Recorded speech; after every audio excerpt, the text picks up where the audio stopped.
All right, Red Hawk fans, the biggest game of the season so far, maybe the biggest game in MAC play so far as well, is Miami versus Western Michigan.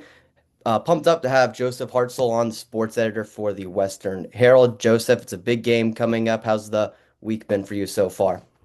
Been pretty good. Coming off the bye week for Western, so everybody's eager to get back kind of on the football field, in a real game setting. Um, I think bye week came at a little bit of an opportune time, a little bit banged up. I know Blake Bosman was dealing with an injury headed into the bye week. I believe he'll be available per Lance Taylor on Monday. Other than that, Jalen Buckley, the running back, has been dealing with some ankle stuff all year. Just another week to get healthy is always a good thing at this point in the season. Yeah, I know that was something that Taylor pointed out in his press conference on Monday. Obviously, we're getting that time of the year where the injuries could really pile up. So definitely a good sign for the Broncos in that regard. Both teams coming in red hot, 3-0 in conference play. It's been a really good season for you all at Western Michigan. Just go through the general vibe and the feel around the program and campus in general with this team. Yeah, I mean, it really was it's kind of been an interesting year for Western just because you had such a slow start, especially with that schedule. We went to Michigan State and then North Texas at home and then Illinois on the road to open the year. Just started 0 and 3, kind of, you had this. It's almost like your season dies before it begins, but not quite because obviously he hadn't gotten to MAC play yet. The season kind of looked a little bit dead, I would say, against Toledo. You're down 13 to nothing, I believe. Came back and managed to win, converting a fourth and 10 in the process of doing that. And then you parlay that into four straight wins. Um, the defense has just really taken another step, especially under Chris O'Leary, the new defensive coordinator. I think there's kind of this new life in the program. There's a lot of belief now that they're competing at the top of the MAC.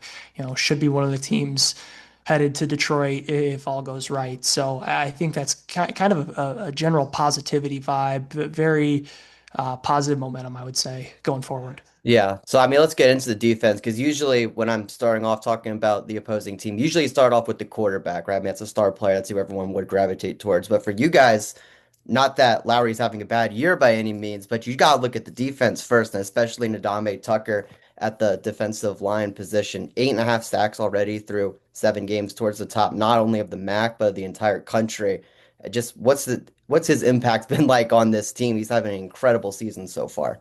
Yeah, he's just a dominant pass rusher. He gives his team such an edge on the defensive end. He's a playmaker. He just completely destroys opposing offensive lines. I don't know how much of that Ball State game you watched 2 weeks ago. He was kind of all over the place to the point where Ball State couldn't run anything towards his side of the field when he was on the field. If they did, they had double team him, and that kind of opened things up for a really strong defensive line that goes well past Dame. I mean, he's been phenomenal. I think per PFF, he's one of the top five outside linebackers in the country this year. But guys like Rodney McGraw, Tyson Lee have had a lot of success, a lot of production this year, and kind of throughout their careers. So his impact just makes it so much harder to kind of block the rest of this defensive line. It opens up a lot of things for guys who aren't, you know, as explosive or talented as he is, but it results in a lot of production for a lot of different guys. Are you surprised at all with Tucker specifically? Because he came in from Houston. He didn't have a ton of production really at all in his time with the Cougars. Are you surprised at the season he's having so far? A little bit. I think once you look at the physical tools and you start to look at, what exactly he's working with and how he grades out athletically, like it should be no surprise that he's having a lot of success, especially at the MAC level. I mean, I've said it before publicly. I think he's a Sunday level athlete. I think he should be, Agree. I think he should be in draft consideration. He feels like a mid to late draft, a second or third day guy who just really kind of comes on strong, really productive. To that extent, I wouldn't say it's a huge surprise. Obviously, when a guy's got 8.5 sacks, 7 games into the year, that's a little bit surprising just because that's a lot of production. I mean, that's a really special season. But I wouldn't say it's a huge surprise once you really look at those athletic tools he's got. I gotcha. So, I mean, you're talking about how his impact can have a really good positive effect on the rest of the defense. What do you think the rest of the defense could bring, whether it's the linebackers or the secondary? Yeah, this is one of the better front sevens in the group of five. I mean, it's one of the better defenses in the group of five, but the front seven is really where it comes through. I mean, that defensive line has six guys that they can rotate through that are super productive, super physical, super talented. And the linebacker crew, as they've gotten healthy this year, James Camden and Seifa Saipaia were really the only two healthy at the beginning of the year. They've been productive, but getting Dominic Moon back has been huge for this team. He's had two turnovers in the last two games, really the only two games I think he's been available for. So it's really starts with this front seven, and they do a great job. I want to include Tate Halleck in that too. He's kind of this rover strong safety that they use at linebacker. They'll bring him down in the box all the time, play him at safety, line him up in man coverage occasionally. But this front seven is so physical. They're so talented. They get after the ball. Offensive lines have really struggled to block this team. You struggle to run the football against Western, forces you into obvious passing downs. And once they get you to an obvious passing down, they're able to put four very talented pass rushers on the field. That's where Nadeem Tucker really eats, in these third and longs that the defense forces from you not really being able to run the football on him. And that kind of helps a more limited secondary. That's definitely the weak point on the defense, even though they've still been strong themselves. The way to beat Western, I think, is really to attack the corners downfield. But the way this pass rush has been getting after it, I'm not even sure that's really possible unless you're Yeah. able to fully block this defensive line. Yeah, it'll definitely be a challenge for this Red Hawk offense on Saturday. Moving to the Western Michigan offense, Brock Lowry certainly a dual threat from the quarterback position. I saw last game against Ball State. He ran for over 100 yards, and that was the first time that's happened for a Western Michigan quarterback since 1973. I thought that was pretty insane that it's been that long, but how do you think his legs affect the offense, and what could he bring to this Bronco offense in general? Yeah, Brock is kind of like the I don't know how to put this into words, but he embodies this team, I think. It really starts with he's a guy who's not afraid of contact. He's not afraid to lower his shoulder. They run him up the middle quite a bit. Oftentimes you'll look up and you'll see he leads the team in carries. This is a guy that puts his body on the line. He's not going down. He's gonna lay a hit or two throughout the game. And I think that level of toughness really kind of sets the tone for this team. You see your quarterback play physical like that. It really fires you up to play physical yourself. And then just his ability to run the football creates kind of a use for an extra a blocker. It evens out the numbers a little bit. It keeps the defense honest. There's a lot of read option stuff that this offense likes to do. And in doing that, you really open up a lot of things for the running backs as well, because the defense starts to have to worry about this quarterback who's able to pound the rock for 3, 4 yards a carry and be this physical, wear you down running back to the point where a guy like Devin Miles, who wants to, make one cut, get to the edge and beat you down the sideline, now has a little bit more room to do that, a little, more open running lanes, more cutback lanes, things like that. So it really opens up a lot of what this offense likes to do. Yeah, and talking about those running backs, specifically Buckley and Miles, what are their styles, I guess? What should Red Hawk fans expect to see from them on Saturday?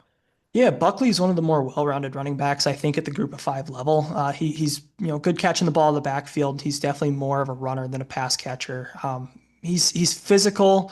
He's got good vision. He's got good speed. He's not kind of going to blow you away in any of those categories. He's not one of those guys that's going to break 3 or 4 tackles every run, or just lightning speed that beats you to the edge, and you just can't keep up with him. But he's just solid. He great vision, great patience, just fantastic intangibles for a running back. He's got good hands out of the backfield. He's had several games where he's been a major threat for Western out of the backfield.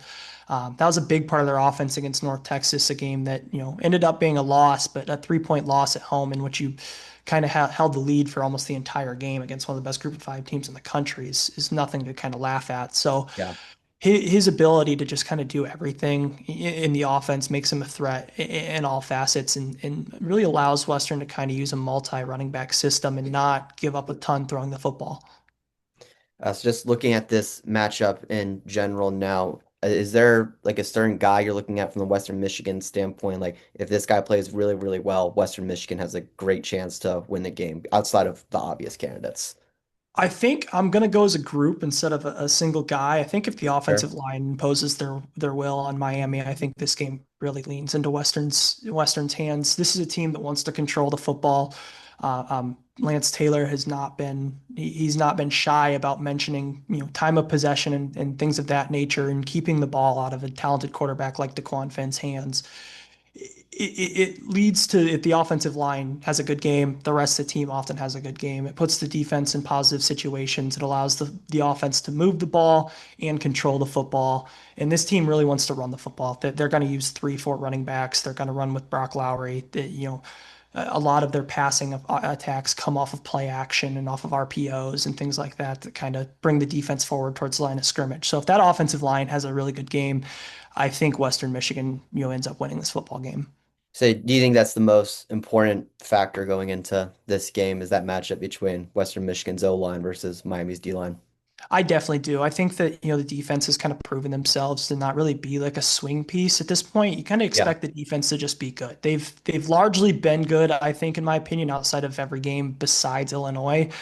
They struggled a little bit against Illinois, but that's a top 25 football team. I mean, that's a Hmm. really tough ask for a group of five defense that really didn't even have that bad of a game. But you go back to Michigan State. Michigan State scores on their first three drives, I believe, and those were the first three drives. The defensive coordinator Chris O'Leary was here, did not score an offensive point for the rest of the game. Held scoreless offensively in the entire second half. The defense for Michigan State picked up a safety, but the offense wasn't able to move the football in Western Michigan's defense. I think it's kind of a given that they're going to be there. They're going to show up. They're going to perform. The defense travels. It's really kind of on this offensive line that has really grown a lot throughout the season. I think that's the group we've seen the most growth from on this Western Michigan football team is that offensive line. And if that keeps going forward, this offense, kind of raises their level to the defense at a really high level group of five football team. I guess a couple more questions before we go. I guess O'Leary coming in as the defensive coordinator, what do you think's been the biggest difference from last year to this year? This defense is just relentless. They're all over the place. They have kind of a knack for creating havoc plays, as Coach Taylor likes to call them. Um, they cause so many problems for opposing offenses, whether it's sacks, tackles for loss. They force quite a few turnovers. It's just kind of this ability to create game-changing plays while also not really giving up a ton of yards. Teams haven't been able to march up and down the field. This isn't one of those situations where teams are marching down the field and Western's able to get a fumble in the red zone and get away with no points. This is a defense that's been stifling at all parts of the field, and it leads to a lot of turnovers, leads to a lot of sacks, puts the opposing offenses behind the chain, and just kind of the ability to get pressure. He's O'Leary has found a way for Western to get pressure without bringing extra defenders in a way that makes this defense so hard to play against as an offense. Yeah, it really opens things up for any defense. You're able to get to the passer with just three or four rushers. Joseph, you have any final thoughts about this game? Anything you're really looking forward to you wanted to get off your chest? Yeah, I mean, this is a great chance for Western to see DeQuan Finn again. One of those guys who's been around a lot. Obviously, it's his first year at Miami, but this is not his first time in the MAC. He was at Toledo for several years before transferring to Baylor. He's a really, really tough matchup, and I'm kind of interested to see how this defense deals with the unique challenge of a quarterback as talented as DeQuan Finn in both the passing and the running game. Western has seen some talented quarterbacks, whether it's running the football or throwing the football, but they haven't really seen a quarterback who, in my opinion, has been able to do both at a really high level. Outside of Luke Altmaier, who I think Right. really carved that defense up, but I'm interested to see what happens with DeQuan Finn. I think this is a great matchup, and this is really the game that I have circled for who takes control of the MAC. I think these are the two best teams in the conference. They're both undefeated. Whoever wins this game, in my opinion, is in the driver's seat to go to the MAC championship and win the MAC championship in Detroit when we get to that point in time in December. So I think this is probably the biggest game on the MAC schedule all year, and that's really what I'm looking forward to. Yeah, it certainly has that feel. Joseph, thanks for coming on. Where can we find you out? Go ahead, shout yourself out. Yeah, you can find me most active on Twitter, jhart32. Really, that's kind of where to find all of my things. And then on Western Herald, our website's westernherald.com. Very active in the sports side of things. I know Miami, big hockey school as well. We do a lot of that over here at Western Herald. Those are kind of our two major sports, are football and hockey. So we get a lot of that stuff going on at westernherald.com. So that's where to check out anything Western Michigan related. Sounds good. We'll definitely be checking that out right after this. Thank you, Joseph. Yeah, I appreciate it.